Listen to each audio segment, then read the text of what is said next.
Good morning. You're listening to Drinking Socially, the official Untapped podcast.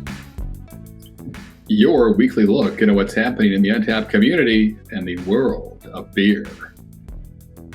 This episode is brought to you by Untapped, the greatest beer app the world has ever known, and the greatest community of beer drinkers that I've ever known. As a sponsor of this episode and podcast, Untapped's offering 20% off anything you buy in the Untapped merch store.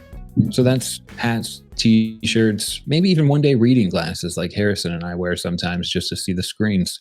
But if you go to the Untapped store, it's going to be store.untapped.com. Buy something cool. Like literally, it's going to be Christmas soon, and you're going to be realizing that you forgot to buy a present for that person that you didn't expect was going to be at the Christmas party or that office exchange. Get them an Untapped mug and save 20% off by using the coupon code podcast. All right. So, John, I used to think of wheat beers as summer beers. And it's a pretty easy pitch. Something that's crisp, refreshing, almost tastes like a liquid fruit salad, heavy on the oranges, of course, but really kind of the perfect companion for too many hot dogs and a minor league baseball game. Someone put an orange in my beer. Oh, well, this night is too perfect and I'm too uncomfortable to really care. And I was content with that being my reality. And then one fateful fall Philadelphia evening, say that 5 times fast, that all changed. I was at my local pub, being my usual indecisive self, staring at the taps, hemming and hawing. What am I going to have? What do I want? Googling things on Untapped, looking stuff up. When the barkeep said, "This is a great night for an Allagash White." Allagash White, the summer beer? I thought, and I guess I said out loud because he quickly said, yeah, the spices from the coriander and the yeast really work with a festive fall night like this one. It's like they pair well with this cool air or something. And I was immediately intrigued, grabbed a pint, and just, let the spices kind of take me on a clove-filled journey through that cool, dark evening. I was all of a sudden trading in memories of summer beach beers, looking forward to pairing beers instead with maybe a fire pit or a honey baked ham and mustard sandwich. Yep. Enjoying a few, to close to room temperature while watching National Lampoon's Christmas Vacation. I was hooked. Wheat beers in that moment became a completely different experience for me and helped solidify Allagash White on my Mount Beermore forever. So that's my story. But if you're still not sold and about wheat beer as being a fall beer, and maybe something inside you is saying, I need my fall and winter beers to be on the darker side of things. Harrison, thanks for no thanks. Well, I hear you, and I really look forward to sharing with John today a world-class Dunkelweiss, so a dark wheat beer, and offer up that style as an easy entry point to thinking about wheat beers as more than a summer crusher, but really the perfect partner for winter weather, which I can't even say one time fast. In fact, I think Dunkelweiss Nights has a nice ring to it. Could be a cool sitcom show, a buddy cop movie. It's Dunkelweiss Nights. I don't know, not. But also, and more importantly than movies that'll never exist, this beer is going to help us unlock one of Untapped's new core badges. Do that today and also talk about all the fun new styles. It was just added to the app. But first, John, what badge am I talking about? Yeah, I want more fateful fall Philadelphia Fridays. That was much like Harrison's gift of alliteration. The badge we're focusing on tonight is, as Harrison alluded to, brand new core badge on Untapped, labeled Wit, Weiss, and Weizen. Or if you've already drank a few, maybe like Wit, Weiss, Weizen, if you want to change the double U's to double V's. But basically, the description when you unlock this badge will tell you if your mash uses more than 50% wheat, you've got yourself a wheat beer. And now this badge focuses on the whole family of wheat beer. So a Gosa, a Hefeweizen, American wheat ales, which Harrison and I have mused over and loved. I mean, Franziskaner's in this group, but so are some of the summer Gosas we drink. It's like the whole family is together now, if I understand it correctly. And Harrison, as the picture he painted, is going to take us down a road of wheat beers that aren't Harpoon's UFO and Allagash White.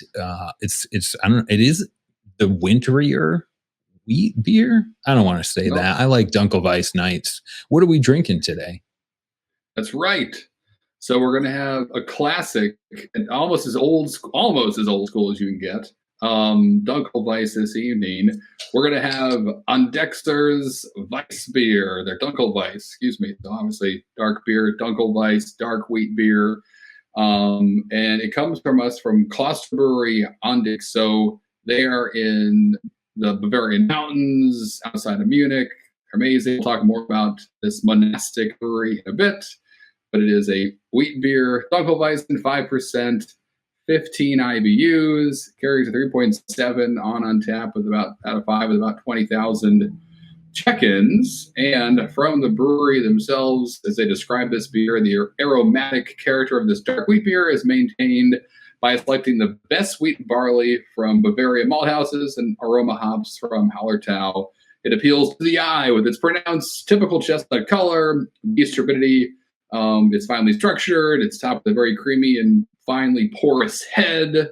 For the connoisseur's nose, dark wheat beer from the Holy Mountain offers a harmonious interplay of fruit aromas, in particular ripe banana, pineapple, with caramel and cocoa notes in the background. As a final note, they say that their Weiss beer Dunkel is elegant and lively to drink, featuring a round and soft body, like caramel sweetness, and harmoniously combines the fine hop bitterness with the fine hop bitterness. It's soft and refreshing. I don't want to talk about it anymore. I want to drink it. John, you've Holy already had cow. 4 sips.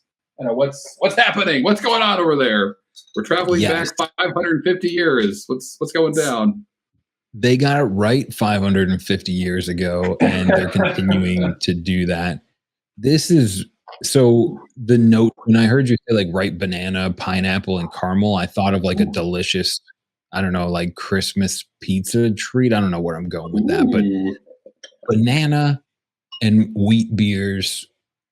Banana's a flavor that I love. Like Weinstefaner's Vitis is one of my favorite beers because it tastes like a ripe banana, and I'm pretty sure it's just the yeast that does that.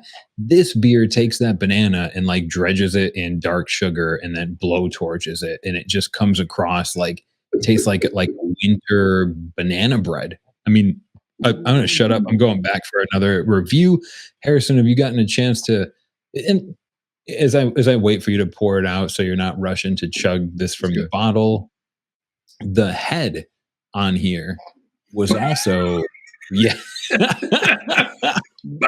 I I got can see aggressive. it. I got too excited. I can see it on your. But it's the head is like it reminds me of like not quite as light as like a nitro with tiny little bubbles, but Right. I mean, it just disappeared as soon as I touched it, and it also brought a lot of flavor. So now we've got this delicious caramelized banana bread and a little bit of like caramelized banana whipped cream on top with a good pour. Oh, the old Dunkelweiss dip there. It dove right in. The Dunkelweiss night swimming. That's what's happening right now. Dunkelweiss nights is that's got some legs to it, maybe. Yeah, this is right. The nose on here. That's what I want in this kind of beer is bananas and cloves. Hit me over the head with it. But it's when you say that, sometimes people like imagine like fake banana candy or like gross clothes, and you're at a concert you didn't want to go to, and everyone's dirty. That's not what this is. This is like elegant. It's that it's coming from the yeast, so it's nothing fake about it. It's just what's happening here, which adds for me anyway this element of like wow, just like a wow. How did they? What an amazingly unique beer that that's just the way it is. That's just the way the yeast works in it, the way they ferment it. Like there's nothing they had to do other than what you would expect a brewer to make this beer to make it taste this wild. It's kind of remember the first time I started drinking Dunkelweisses and Weizenbachs and beers that had like Belgian beers, that big clovey kind of what we call phenolic notes, spicy notes, things like that. It was so like unreal. It was so surprising, and I was like, "Did they put banana in this? Do they why is this so intense? Why are these flavors so intense? Is this all artificial? And obviously it's not. But I remember the first time having these kinds of beers being like, how does this exist? How did someone 400 or 500 years ago figure this out? And as I've said before, they kind of just let the yeast do what it wants to do. And here you have it. But tons of bananas, tons of clove, definitely in the nose, but it's very smooth and it's in the flavor that's not crazy overpowering. It is more kind of like nice and caramely, a little bit of chocolate happening as John tends to his duties as a dog dad. Man. Ooh. But right, so there is that classic. So it's funny, right? This is a John's back. This is a Weiss beer, right? It's a wheat beer. You get that like orange note in the as I'm sipping it, that unmistakable, it's a Hefeweizen citrus note when I go back for sip number 2. It's just sitting there. It's not as intense as like Franz's Connors is. It's not, or Weinstefaners. It's not like a big old, you're like in an orange all of a sudden, the most orangey orange you've ever experienced, but it's there. And that's to do with a lot of things, a lot of specialty malts in this. It's not just like a darker wheat beer. Like there's more happening and just have a lot of specialty malts in here that are going to change the flavor as well as the color. But man, what a trip down memory lane, truly. Again, 550 plus years ago, which is feels like just yesterday, I'm sure, to nobody. Yeah, probably you're right. 550 years ago, but sometimes I feel like I just started today, 550 years ago, and at the end of a long day, if you listen to this on Wednesdays when it usually comes out, you're like in the middle of your week, and listening to Harrison walk through this beer, one, gave me time to let my barking dog in the back door, but two, I feel like I just learned a lot about this beer. Having you walk through it, I don't think I would have identified the orange or even a citrusy note. When I go in and I look for it, I get like my brain tells me that it's more like a candy dark sugar Yes, in that's here. there too, for Um, sure. but I'm old enough now where I've drank beers for Christmas as much as I ate cookies for Christmas, and the flavor that these Dunkelweiss beers bring, like it tastes like Christmas is like the catch-all for like winter celebration in my Sure. life, but it tastes like winter celebration. It tastes like good I don't know. Tastes like good Christmas. Darn it, I did it again. That's right. It tastes like an adult version of Christmas morning, turned afternoon, turned napped on the couch. It tastes like Yuletide, whatever that is. Yeah. It tastes like a lot of things. But I like your comparison to like adult cookies. I mean, there is a little bit of cocoa happening, caramely, kind of crystallized dark sugar. That's in there too. It's a very complex beer. I mean, and it's one of those ones that like it's easy to drink it quickly. It's only 5%, but this time of year it's great to kind of just hold the glass, let it warm up a little bit, and see what it does. Because that is, I mean, you wouldn't think it, but sitting down, chilling out with a wheat beer and letting it warm up a bit, it is going to become as complex as like the craziest imperial stout out there. Not the craziest, but now we're living in, people putting cars True. and stuff in their beer, Yeah, whatever. don't challenge live anyone. birds. But but it does. It's very I get far so much out of away. this. Yeah. Yeah, this Dunkel Weiss brings more flavor than I associate with a wheat beer. As someone that grew up in America drinking wheat beers, I got like Blue Moon, Hoegaarden, Harpoon's Right. UFO was one that I drank a lot, Franziskaner. So most of my wheat beers were just like, as an early drinker, they were like really flavorful beer. Didn't really know much Right. different about them. Had a little bit more haze to them. And then Right. this is like starting to kind of unpack those onion layers where now I can drink a wheat beer and realize that they're not all like UFO and Franziskaner. There's a lot of breadth available in that style. Yep. And a lot of work. And this beer, a lot of history. So as we said, if you guys don't know, so this is on the brewing side brought to us from the really the monks of Ondix Abbey. So they're Benedictine monks. They have operated an abbey in Ondik. That's the region or the town that they're in since 1455, which is Wow. crazy. Yeah. And Yeah. have been innovating ever since. I mean, new malt houses, new bottling facilities. 100+ years ago, they built a new malt house. Half a century ago, they built their first bottling facility. So taking their time, expanding, but really that wasn't the goal. It was always the goal to use the beer to, again, as ways to raise funds for the church to support.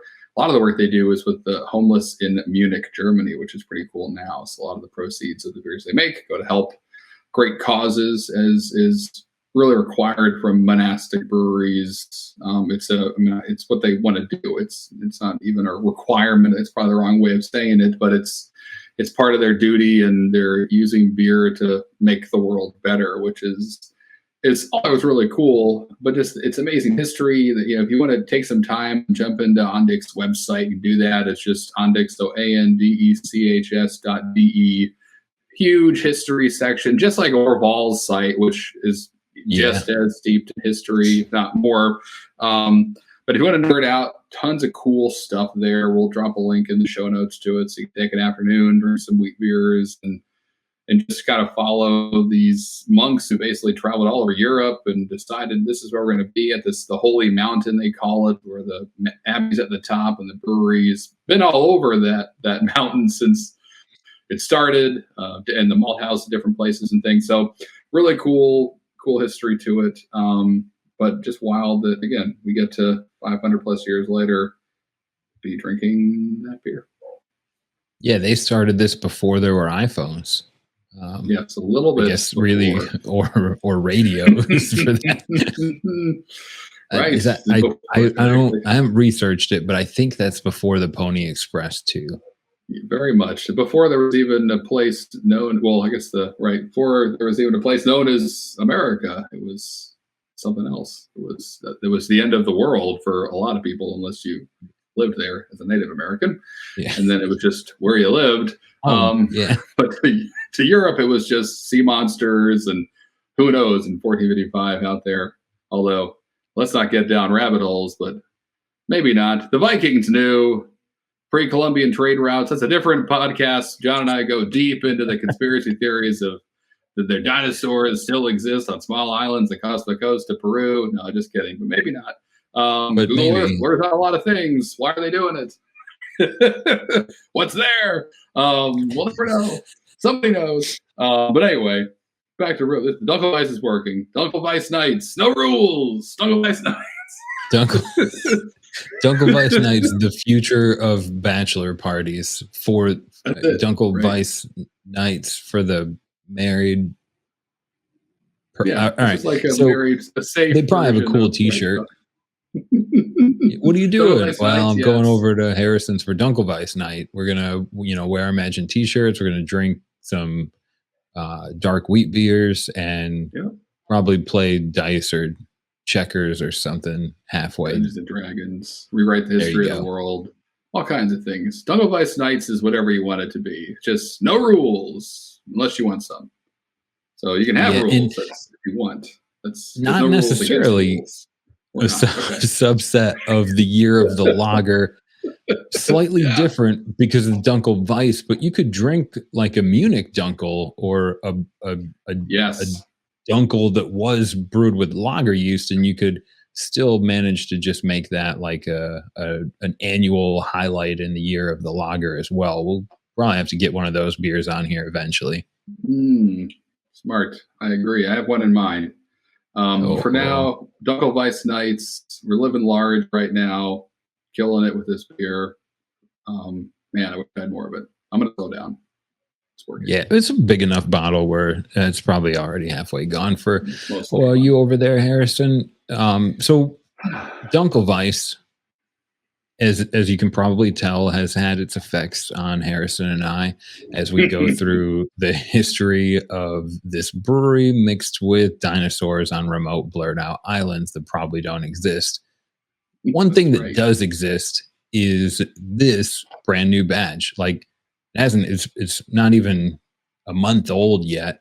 Yeah. But on Untapped, if you set your profile to enable retroactive badges, what'll Yep. happen is when you check into your first beer that qualifies for this badge, anything that you drank before that would have qualified will automatically help you level up this badge.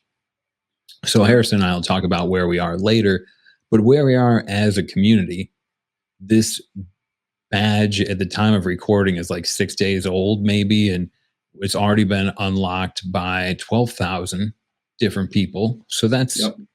that's a decent amount here. Could just coming back into it, brand new badge, and the unlocks the beers that we see people unlocking this with the most. Not a lot of Dunkel Weizens. Not, I don't think Yeah. any. You might not be surprised to see Blue Moon at the top of that list. Yep. Whether you love it or you hate it, Blue Moon was a lot of people's kind of gateway away from Yep. those typical macro beers that they started drinking. And it's a natural, like, kind of first transition out of macro American lager, if you will. Then we saw True. Polliners, Hefeweizen. There's one that gets in here, Nice. and it was in like, no, it was in the third place, and it comes from Bell's Brewery. It's Yeah. Rind Over Matter, Right. It's and newer. that's like only a couple of months old. And I was really excited to see that right Yeah. up at number 3, competing with Weizenstephaner, Allagash White, which we is an amazing classic beer. Franziskaner is on my Mount Beermore, Hugarden, and then some craft brewers to round out those top 10 was Little Something Something from Lagunitas, another great brewery, and Gumball Head from Three Floyds. I So you got know. a little mixture of like classic uh, German style breweries and beers, and then their interpretation over here in the States with Allagash White, and then the further iteration of that with like Lagunitas, Little Something Something. Really cool to Yeah. see those top beers.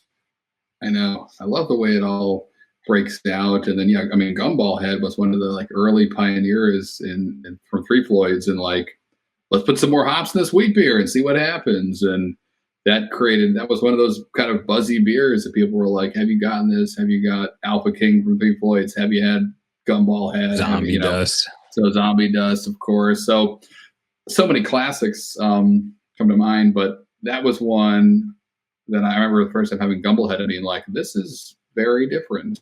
I did not know Yeah. what to expect, and it's different.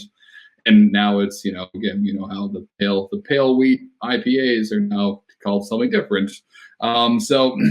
Anyway, but something else to point out that I wanted to make sure we highlighted was, we'll talk more about this in a little bit, but one of the big changes Untappd just did, which has been asked for by moderators and users forever, is creating the wheat beer parent category. So all that means is basically, this is a great example of it because we have one for IPAs and stouts, and a lot of other styles, is just starting with the parent, that kind of top level beer, in this case wheat beer, and then getting more specific with sub styles. So in order to unlock this badge, it's American pale wheats do it, Hefeweizens, Crystal Weizens, Dunkel Weizens, the wit beers or blanche beers, wheat wine. That's a good night, but an Ooh, early that one. one. Yeah, Um, that was a.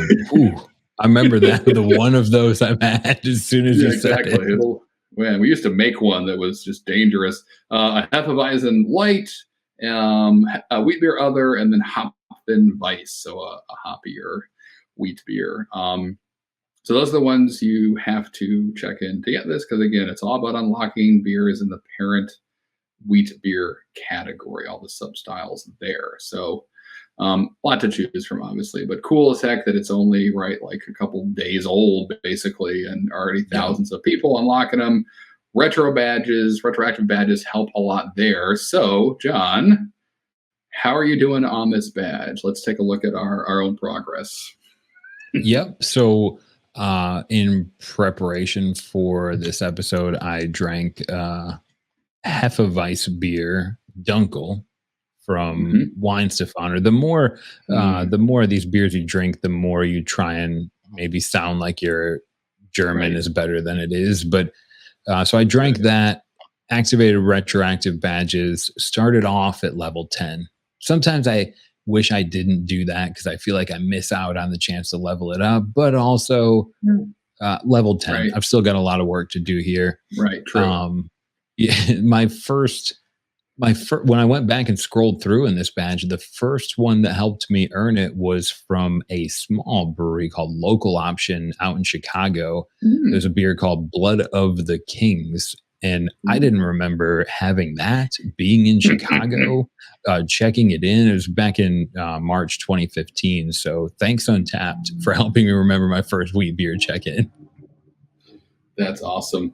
That's a while ago. But as you said, level 10, great work, but plenty more wheat beers ahead of you to level that one out. Or the yeah. Plenty of work to be done. What about you, Harrison? All right. So this beer, when I check it in, because I do have retroactive badges turned on, will put me at a level 5. So John's beating me as always. But it was fun to look back on that badge and see other beers I've had on the kind of wheat beer journey. Most recently, before tonight, it was White Tie from Westbrook Brewing, which was amazing. And if you haven't had that beer, it's like a different take on kind of like a Belgian style wheat. And Westbrook knows what they're doing on all of beers, but especially being in Charleston where it's crazy hot a lot of the year, kill it on crushable, delicious wheat beers. So White Tie is a really unique take on it. The first beer, though, that I had to kind of start this journey on this badge was from the 10th of December, 2014. I've talked about it before. It's a beer called Excelsior 13 from Ithaca Brewing. And it was labeled as like a hoppy wheat beer back in the day when no one really knew what to do yet with, I have a wheat beer, I dumped a lot of hops in it. So you'd hear them be called white IPAs, wheat IPAs, hoppy wheat beers, all kinds of stuff. So it's still in the chaos of like hops and wheat. Something's happening here. It's like when your friends are maybe dating, maybe not in high school. And it's like, if you call them a couple, are they just more than friends? What's the right word? I don't want to get in trouble and lose 2 friends because I'm an idiot. It was the courtship time of hops and wheat, and they did a little hoppy wheat beer. But a lot of memory. I do have a lot of memory. Well, a fair amount of memories of that beer because we had it. My buddies I was living with at the time, and we're like, okay, let's go back to the store and get all of this that they have. We kind of said that jokingly one night, and one of my roommates came back with like 5 bottles of it. He was like, I was there near our local Wegmans, and I just got everything. Yeah. So anyway, lots of great memories. I aged some. I love that beer. So cool that it popped up and reminded me of it. You've got a lot of Ithaca early beers. I know. And yes, Bill, if you're listening to this one, Ithaca is technically a distant suburb of Buffalo, just really, really, really, really, really distant. Right. It's all relative. But I love seeing the Ithaca throwbacks in your check-in history. And there's more. I know we're focusing on this Weiss and Weizen badge of the new core badges.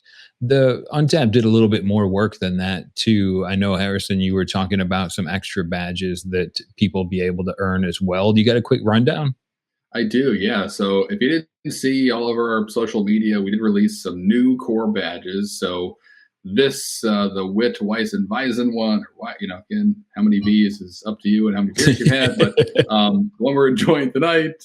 But then also 2 more, S'more Beer Please, which is a venue badge, can be unlocked at a venue with category campground.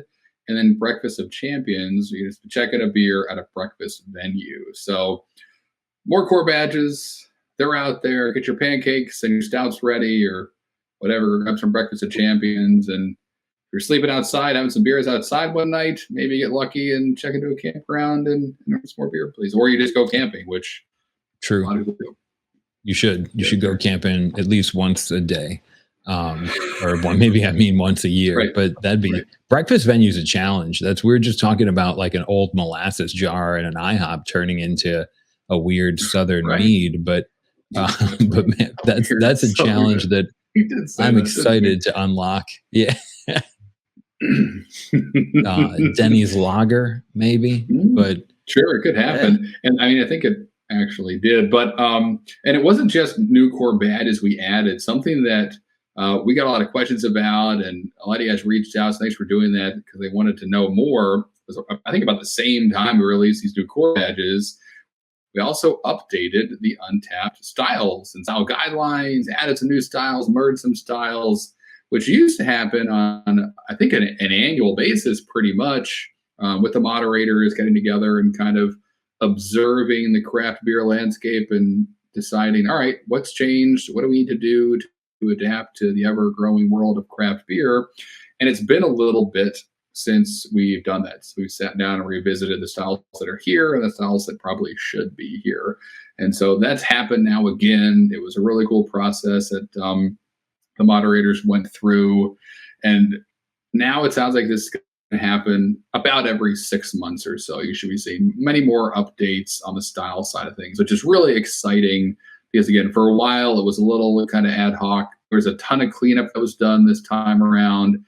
Also really set the groundwork for a system that we can rely on to have this be much more current and not sit on the shelf for as long as it did before when it comes to updating style. So wanted to hit you guys with a couple of highlights since you're asking about it. And again, this is, I think it's so cool that we're doing this and, adapting as the craft beer world does. But there were, in this round of voting, 60 different items. So either a beer being merged into another style, a new style, renaming a style. So 60 different kind of items to be voted on, and 26 of them passed, which is really neat. So meaning the moderators agreed and a majority, yep, this is a good idea. This will be better for the community.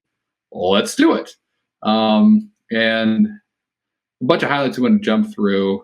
Let's start with the style merges there, John, quickly, and then we can go through some style name changes and get to the good stuff, the new styles.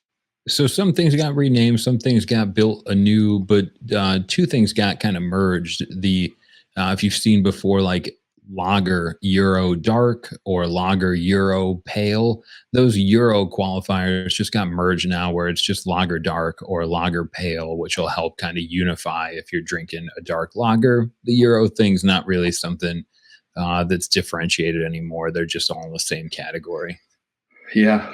Yep. And similarly to the merges were a lot of name changes. So this is kind of just like cleaning up and procedural, but I think the really important thing to take away is that we're trying to be more organized, which is important. And so instead of just kind of having a bunch of beer styles that are listed different ways, or maybe you may see, IPA session, IPA white, IPA hazy, but then also see American wild ale. Now you're going to see things like wild ale, American, Bock, Ice Bock. So that parent category we're talking about with wheat beers, that's going to become more normal, more standard when it makes sense, of course. And perhaps the most noticeable one was jumping into those kind of New England style IPAs. For a while, new styles, whether it was like a double IPA, a hazy single IPA, a hazy pale ale, a hazy session IPA, they were added at different times to the app and looked a little bit different. Now we have just that IPA parent category and have added the appropriate, double IPA, session, triple hazies underneath that with the same verbiage, same language. So it looks much more uniform and it's easier, for users to find and breweries to find, all that sort of stuff. So that was a big change, a lot of fun to go through, lots of iterations of that to where it ended up, I think, making a lot of sense just from, again, living that parent category model, which we're adopting. And so far, so good. But then other things like, again, the wheat beer we talked about, moving sour goza to sour traditional goza. So sour is now the parent. So again, a lot of it was kind of just clean, but very, very necessary and speaks to just the approach I think we're having now as an app where things need to be more uniform and that'll make everyone's lives easier. But and it should allow, like, when you drink those, like I can see that I'm drinking a sour. This version is a Gosa, and the next time Right. I might be drinking wild sour. Right. This is a different. So it allows you to kind Right. of Yeah. trace Yep. up the lineage to get into that. Like you're drinking out of the sour box or the wheat box or Right. IPA, which most everyone Right. does. But that way you can kind of get a feel for. So you don't have to go into a bar and say like I like ales.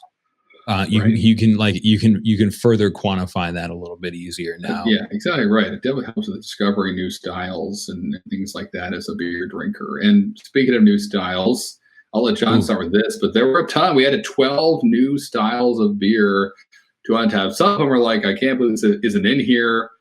Some of them, though, were kind of speaking towards new things brewers were doing recently, new, really taking off. It needed to be highlighted, and now that's happening.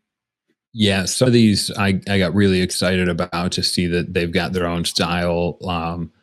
Some of them I was surprised that we didn't have, like IPA New Zealand, right? Yes. That New So, Zealand yeah, IPA, I think it used to be, or maybe known as an international New Zealand right, hops. Like right, now I know that I can look for and find a New right. Zealand IPA. And that one was Uh, really important because we had Pale Ale New Zealand, but had no yeah, IPA New Zealand. So I ran into an exact situation the other week when I was trying to edit a beer that was a New Zealand IPA and couldn't. The only option I had was a Pale Ale New Zealand. So now, actually, I got to jump through and change that beer. It hadn't happened already. But yeah, so stuff like that. That's what I mean about just little things that are basically just like clerical oversights. Like, we should have an IPA where there's a pale ale in the same category. Anywho, yeah, a little like cleanup, and obviously probably most exciting for some of us that are really in the untapped kind of ecosystem. mhm. This also 12 new styles means you can finally level up your Wheel of Styles badge if you haven't. Yes, If you've already maxed it out, now you've got 12 brand new styles. So if you're on that, like cutting edge of untapped users, we've got some work to do again on the Wheel of Styles badge. If you've already maxed it out though, like your travel points must be limitless. that's But right. also bring it like again, there's Italian style Pilsner is now Yes, a style, and Harrison and I were drinking one of those at an untapped festival not too long ago and kind of asking, what's the difference between an Italian style Pilsner? Does it have Parmesan in it? Like kind of like figuring right. that out, and Yes, now being able to track from my check-in history, do I rate the Italian ones higher than the German or the American ones? right. I'm excited to be able to see. There's one I know we just did mead kind of recently, and Yes, meads I'll still say as a subjective viewpoint, meads are underrepresented. Drink them, yeah, find them, drink them. One of the new styles that added is a bochet, which is a mead, but they caramelize the honey.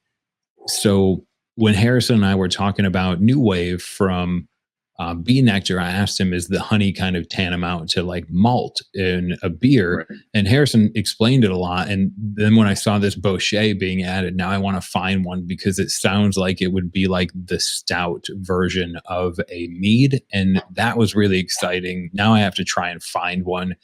Did you see any new styles that kind of made you think like I gotta figure out where these are, Harrison?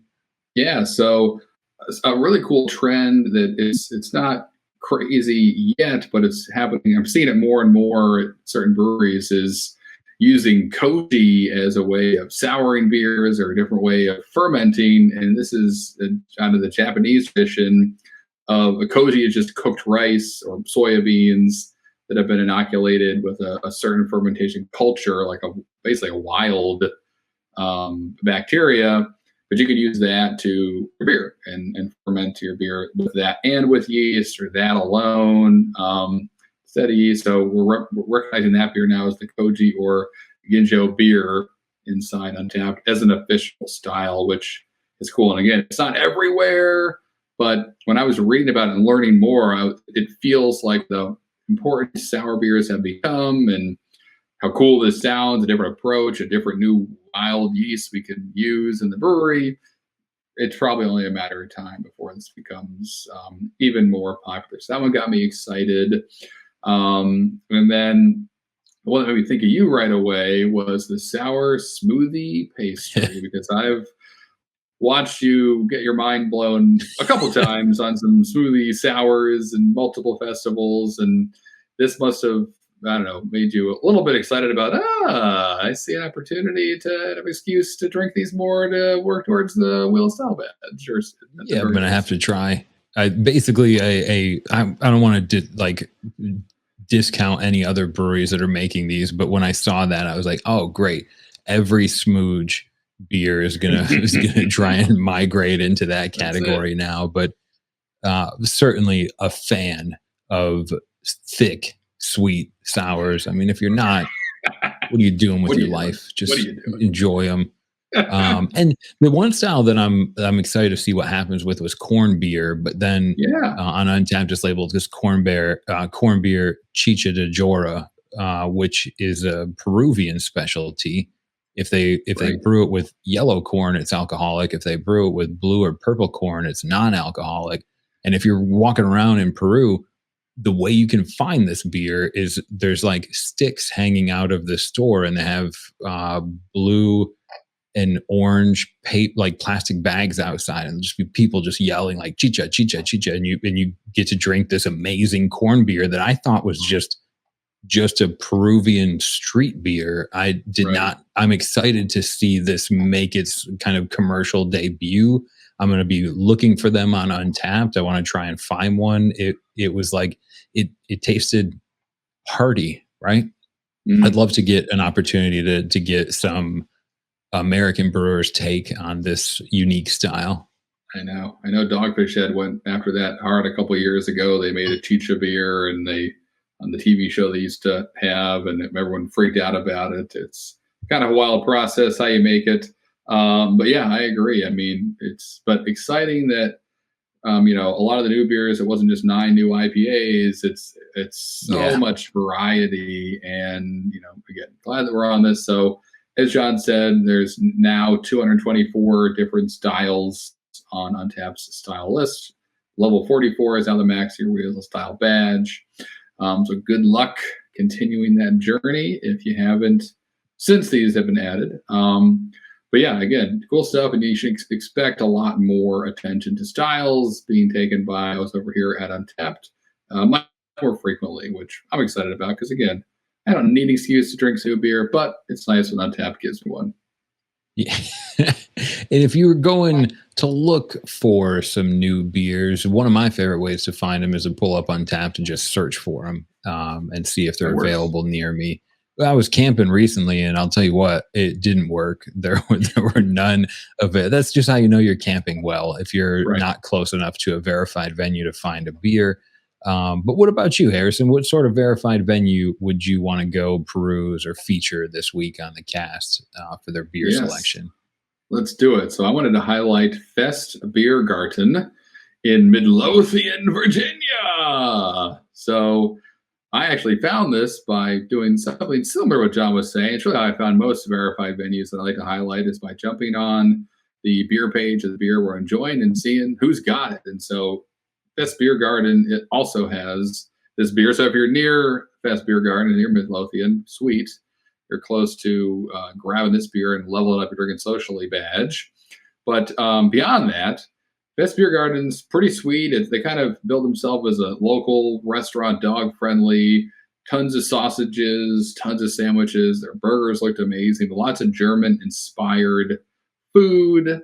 And we have 28 taps and a really impressive mix of European and American craft beers. Not the German beers you see everywhere, but there were some that that I could find out maybe two or three other verified venues on Untapped in the States. So doing Wow. some pretty impressive stuff, right? And locally owned, but serving lots of local beer, lots of international stuff, and really pride themselves on their hormone-free Virginia beef for all the burgers and the steaks, which is great.